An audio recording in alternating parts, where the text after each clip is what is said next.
سلامونه ستړي مشه وخت مو په خیر پام وکړئ د ایران ټي وي یوټیوب چینل څخه تازه او مهمو خبرونو ته سبان د شل افغان لوبغاړي په لاس اوریزه کرکټ لیګ کې لوبیږي نابي او ګوربز یې کپتانان دي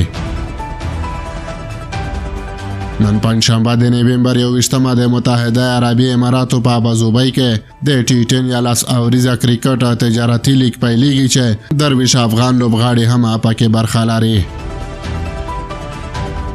دا تمزل دای چې دغه لیګ کېږي او دا ځل پکې دوه نوې لوبډلې هم زیاتې شوې دي چې په دغه لیګ کې د لوبډلو شمېر 10 ته ورسېده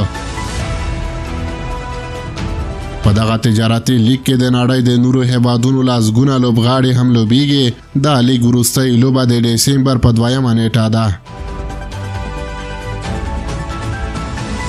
د لاس اوریزه کرکټ لیګ د رسمي ویب سایټ د معلوماتو له مخې د دوه نویو عجمان بولز او اپ نواب ز لوبډلې کپتانان افغان لوبغاړي محمد نبی او رحمان الله ګوربز دي محمد نبی ګلبدین نائب مجيب الرحمن او اعجاز احمدزای د اجمان بولز او رحمان الله ګوربز نجیب الله زادران مسعود ګوربز فریدون داودزای او خلیل ګوربز د اب نواب ز په لوبډله کې لوبیږي مسعود ګوربز د رحمان الله ګوربز ورور دی او د افغانستان په داخلي لوبو کې لوبیږي فریدون داودزای او خلیل احمد ګوربز د افغانستان الف لوبډلې افغان ابدالیانو غړي دي نور افغان لوبغاړي کریمه جنت قیس احمد شرف الدین اشرف او حمزه هوتک د صاحب آرمی راشد خان حضرت الله زازای او محمد شهزاد د بنگال ټایګرز او نوین الحق او فضل حق پاروکی د ډیلی بولز په لوبډله کې لوبیږي همدغه راز نور احمد لکنوال او علامه محمد غزنفر په ټیم ابوظبي او عظمت الله عمرزای فرید مالک او ضیاء الرحمن اکبر د نارترن وایډرز لوبډلې غړي دي د دغه لاس اوریزه کرکټ لیګ په نورو دریو لوبډلو کې بیا کوم افغان لوبغاړی نه تر سترګو کیږي دا لاس اوریزه لیګ هر کال کیږي چې د کرکټ نړیواله شورا د محل د کرکټ درې رسمي بڼې لري چې شل اوریزه یو ورځنی او ټیسټ لوبې دي په همدې اساس په دغه لیګ کې د لوبغاړو ریکارډونه او کارنامې د کرکټ نړیواله شورا سره نصفت کیږي د دغه لاس اوریزه کرکټ لیګ پنګاوال او د دغه لوبډلو مالکان هیله لري چې دا لیګ دومره مشهور شي چې د کرکټ نړیواله شورا هم دا بڼه کرکټ رسمي بڼه کړي او د هیوادونو ترمنځ لاس اوریزه سیالي هم برابر شي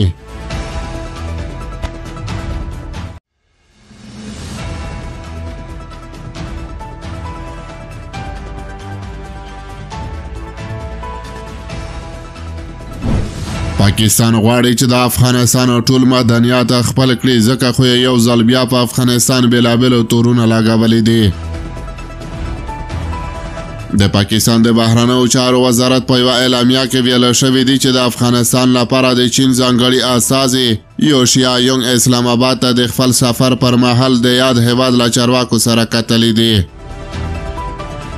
اعلامیه زیاتوي چې نوموړي د دوشنبه په ورځ د پاکستان د بهرنیو چارو وزارت له مرستیاله امینه بالوس او دغه وزارت د افغانستان او لویدیځ اسیا له مسؤل احمد نسیم اوراج سره کتلي او د یو سولهییز او باثبات افغانستان لپاره د ګاونډیو هیوادونو پر حیاتي رول ټینګار کړای د دغه اعلامیه په یوه برخه کې راغلی د افغانستان لپاره د چین ځانګړي استازي یوشیا یونګ د بهرنیو چارو وزارت له مرستیاله امینه بالوچ سره وکتل هغه د افغانستان او لویدیځ اسیا د بهرنیو چارو له مرستیال احمد نسیم اوراج سره هم مفصل مشورې وکړې دواړو لوریو د یو سولهییز او باثبات افغانستان لپاره د ګاونډیو هیوادونو پر حیاتي رول ټینګار وکړ خو د پاکستان ایکسپریس ټریبیون ورځپاڼې ته د دغه هیواد د بهرنیو چارو وزارت سرچینو منلي چې د پاکستان حکومت د افغانستان لپاره د چین له ځانګړي استازي سره په افغانستان کې د پاکستاني طالبانو TTP او نورو ډلو د موجودیت په اړه اسناد او معلومات شریک کړي دي د ورځپاڼې د راپور له مخې په دې اسنادو کې ښودل شوي چې د یادو ډلو موجودیت له امله افغانستان سیمې ته تهدید دی او د پاکستان په ګډون د نړیوالې ټولنې له غوښتنو سربیره یې د پاکستان د بهرنیو چارو وزارت د سرچینو په ټکو د موجودو ډلو په اړه اقدام نه دی کړی.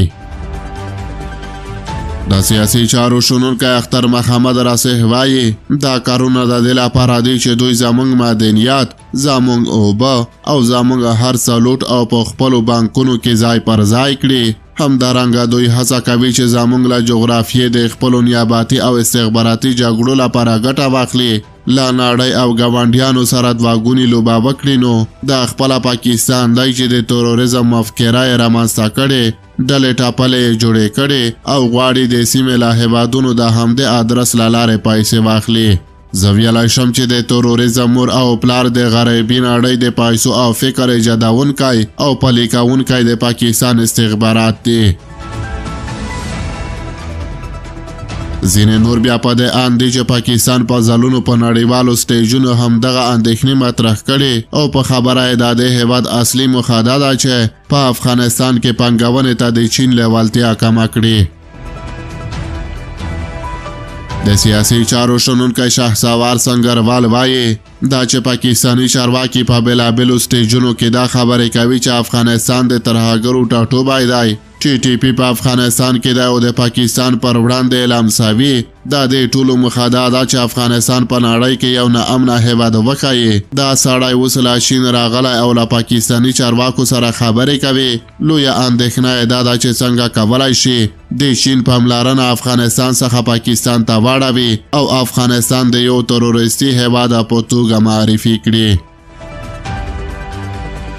د افغانستان سرپرست حکومت د دغه موضوع په تړه څه نه دی ویلي، خو د دوشنبې پر ورځ یې د بیجینګ د خبرو اترو له مرکز سره د افغانستان لپاره د چین ځانګړي استازي څرګندونو پر وړاندې غبرګون ښودلی. د چین ځانګړي استازي په افغانستان کې د 10 وسلوالو ډلو د موجودیت ادعا کړې، خو اسلامي امارت دغه ادعا بې اساسه ګڼي او یو ځل بیا ډاډ ورکوي چې د افغانستان خاوره به د هیڅ هیواد پر ضد ونه کارول شي. د بانو په جاني خیلو کې د پوځیانو پر یوې امنیتي پوستې په وسلوال برید کې 12 پاکستانی پوځیان وژل شوي او 4 کسان نور ژوبل شوي دي. د پاکستان د پوځ عامه اړیکو دفتر ISPR د نومبر پر 20 په یو بیان کې ویلي دي چې وسلوالو د نومبر پر 19 د جاني خیلو مالی خیلو کې پر امنیتي پوستې د حمله هڅه وکړه چې لا وجه یې نه ښکته وشوه چې پکې شپږ مشکوک وسلوال هم ووژل شول. د پاکستان پوځ وایي چې د دې په غبرګون کې وسلوالو لا بارودو ډک موټر د پوستې لا دیوال سره وجنګاوه او چاودنه وکړه. د بیان له مخې په هغه فدایي برید کې د دیوال یوه برخه او ورسره لګېدلې ودانۍ پرېوته چې په کې لاس پوځیان ووژل شول او د دفتر 2 نور کارکوونکي هم ووژل شول.